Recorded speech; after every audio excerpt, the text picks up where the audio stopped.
Let's talk about how difficult it is applying to become a trustee.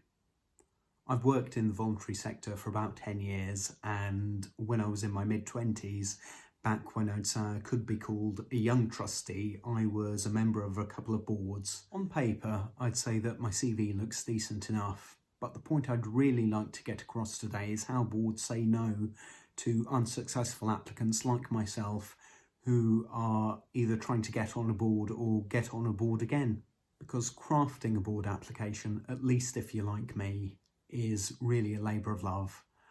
For me, it's not about status. I'm not doing this to win CV points, but if I can see that the good that your organisation is doing in the world, if I can get behind your mission, and if I feel that I can contribute in some meaningful way, then that is when I'm going to hit you up with a board application.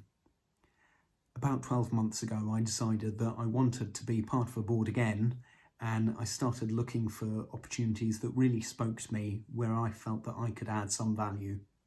I'm sorry to say that the response I got wasn't the best.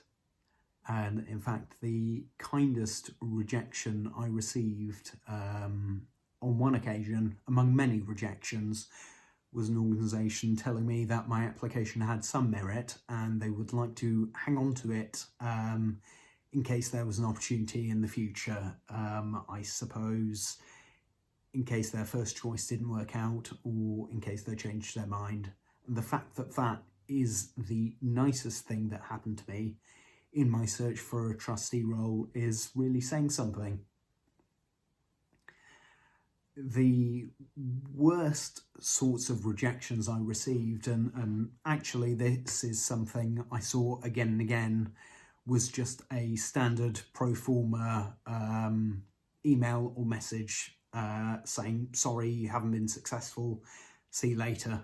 It's really gutting, it's really heart-wrenching, or whatever you want to call it, just to see that pro forma, sorry, you haven't made it, and not even necessarily telling you why you haven't made it, and it just really puts you off. As gutted as I am about all of this, I'm also a pragmatist, and I do appreciate that some charities must get lots and lots of applications for board positions, and I'm glad for that, and I do appreciate that in all circumstances I'm not going to be the most suitable candidate.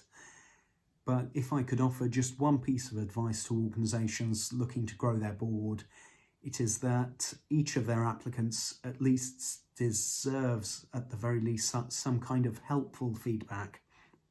Either if you're a sentimental type like me, to ensure that your heart isn't left broken, or to help candidates improve either their profile or improve their applications in general to become more suitable candidates, because applying for these positions really takes it out of you.